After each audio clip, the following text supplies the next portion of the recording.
My name is Oluwapelumi Abdul. I'm the HOD of Information Bureau Department in LSE Abuja. I'm also in Living Levite.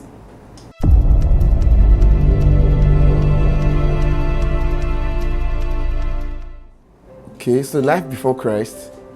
So I was born into a Christian home. So life before I was basically the good guy in church, Sunday school, come first in Sunday school department, help with workout meeting when they are drumming, or all of all those church activities basically. But at the same time, there are a few struggles here and there, keeping up with peer pressure, teenage from boarding school again. That's so. But I was just the regular church boy doing Sunday school, coming first in Sunday school class, and all those things.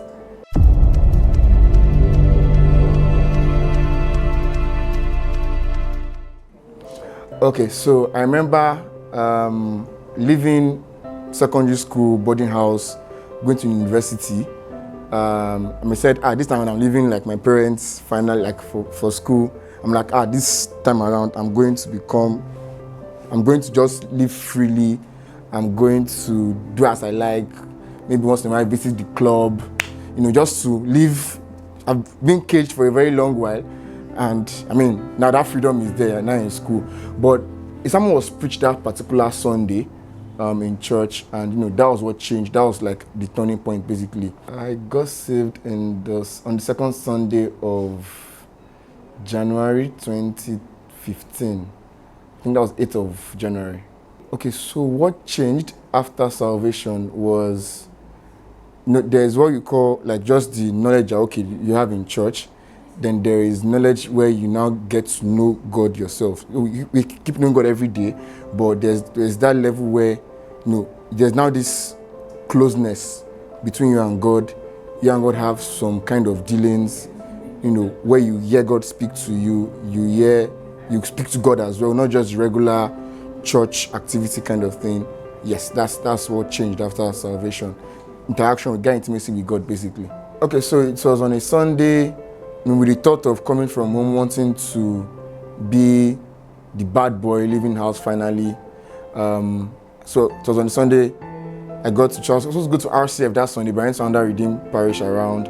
And the pastor preached a particular message that day, basically talking to freshers. I think that day was as if God wanted to really just catch me that day. And after that period, the word hit hard, and I surrendered. Let me put it there. I surrendered again, and since then God has been helping me with prayers, with fasting, with study of the word. Then one particular thing that helped me in that period was the community of friends I kept in that particular period. Always and always there was this ginger to always do more for God, knowing God more, doing things of God, basically getting to experience God's intimacy.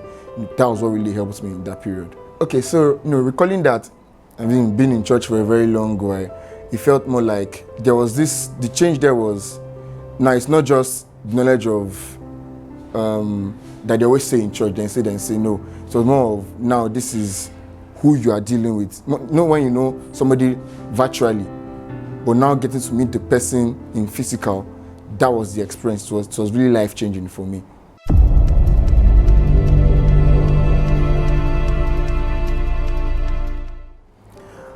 Okay, so currently, I would say it's going fine, but with some ups and downs. Ups and downs in the sense that we keep growing every day, and as life challenges occur, there's that tussle between, I'll say, the secular life and spiritual life now.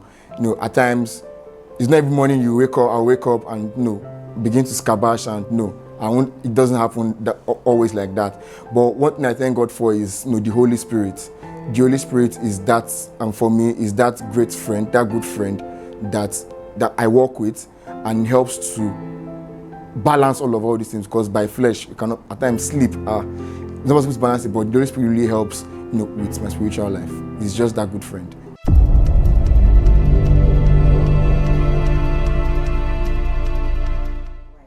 Yes, I would definitely recommend Jesus to unbelievers out there. And the reason I recommend Jesus to them is because he's just that person you need.